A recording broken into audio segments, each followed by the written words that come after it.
Happy Valentine's! I'm excited to share a special Q&A episode this week. People ask me all the time about the process, design work, how do I find balance. One thing I really have found that I love about this Instagram community is I've made so many Instagram friends, and I have people that are constantly asking me questions. I have people that I'm constantly asking questions, and almost like some Instagram friendships that have resulted. So this is really fun. Okay, so the first question is, what's your least favorite part of design for self and clients? What do you struggle with? So I think at the beginning of any project, it's kind of like the thing that I love the most, I also hate the most. When we first get a project in the door, it's kind of like you've got to wrap your head around it and create this kind of concept and, what's the look and the feel and how does it relate to what the client likes and how you design spaces. And I think it's because it's so overwhelming at first, and until I kind of latch on to something and it all clicks, I hate it. But then once it clicks, then I'm so happy, and I love that part of the process the most of all. Okay, next question. How do you balance your client projects, travel needs, kids, and your own home project? So the balancing act is real, and I can't say that I'm a true success story in that. Certainly not every day. I have some good days and some terrible days. As for the personal house right now, most of it's happening late at night, or I wake up at 3 or 3:30 in the morning and my wheels are spinning and I can't go back to sleep, so I just get up and start working on it. So that's pretty much how it's happening right now, which wasn't the intention. Sometimes we take on more projects than we probably should, or it just kind of comes in fits and spurts, and so if things get, I don't know, it's feast or famine. So I just kind of do the best I can with that. And my husband and I try to schedule date nights, and have them on the calendar and adhere to that. So that helps. We've got a great team in the office that makes all these projects possible and makes Lakestone possible. Great team at home that helps with childcare. And so I think I have so much delegated that I can really do the things that are most critical that they're done actually by me.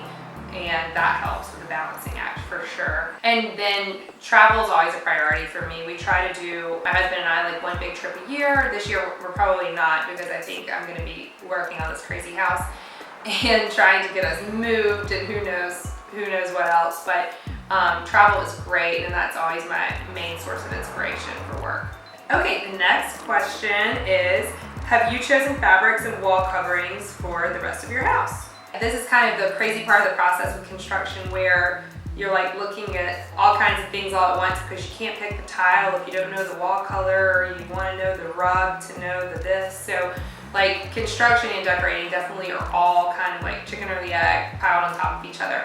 So I do have a lot of ideas, some more concrete than others, for color schemes and fabrics and finishes throughout the house. My sweet Fisher, his room is done. I have designed the whole thing, and that I just think about that sometimes when I'm overwhelmed. I'm well, Fisher's room is done. It's done. So that's good. Poor guy. He lived in his sister's nursery, and now he's sharing a room with his sister, and he's never really had his own space. So maybe that's why I designed for him first. Lula has wallpaper, and so that's a big step because everything kind of stems from there, and I don't think it'll be too much of an issue to get her fabrics figured out.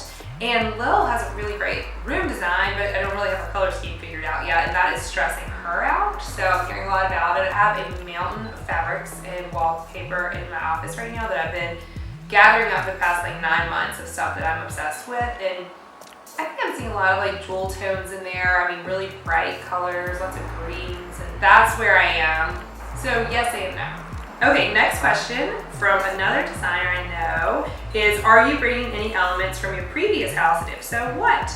And yes, I have a ton of antiques and vintage pieces that I just absolutely treasure, and those are all coming with me. Selling a lot of my furniture, but that stuff I'm 100% keeping. My closet, I have a vanity in my closet, so drying hair, makeup, all that happens in that space, and I heard the term the other day, clophus, it's a closet in an office, and that really relates to how I use mine, because nowadays once we have the third baby, sometimes we have a conference call in the morning and I'm not out of the house yet. So I take it from my clophus, and it's great. So I'm gonna repeat that vanity situation in this house too. Okay, so I have 2 questions from a previous homeowner who I connected with over Instagram. I have not met her in person, but I hope I will. And she asked if I have seen any ghosts yet. So she thinks that LakestoneLove is haunted.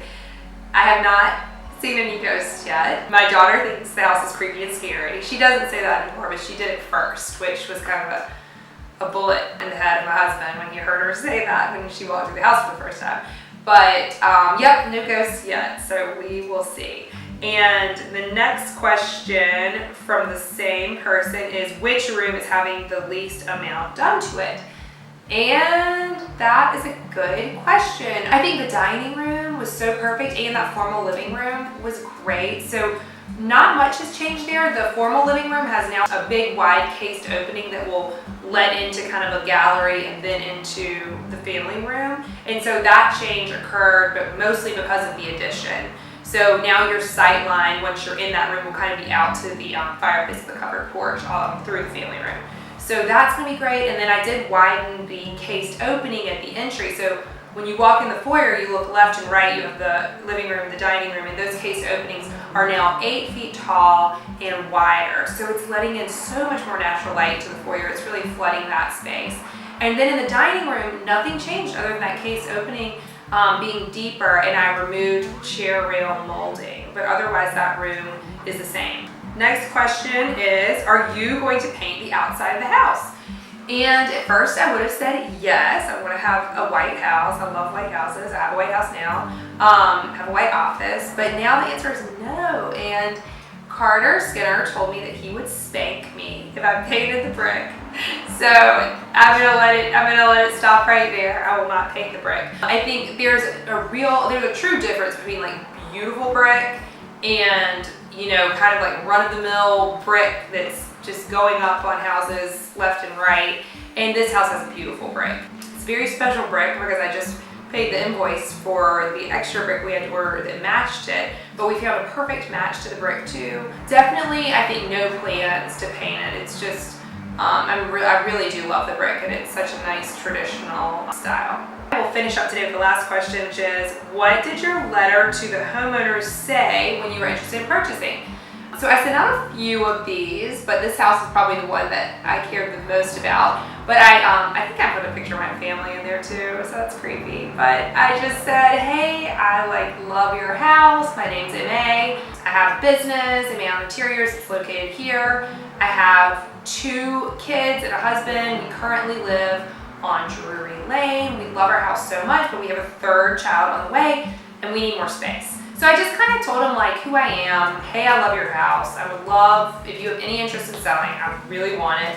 And that was my approach. And in this particular case, I think it struck a chord because it was just ironic that the previous homeowner that I'd sent the note to, they also had been pregnant with a 3rd, living on Drury Lane when they bought the house and moved. So similarity there, I think, was just really, it just kind of took us all by surprise. And I will always think that's such a neat fact.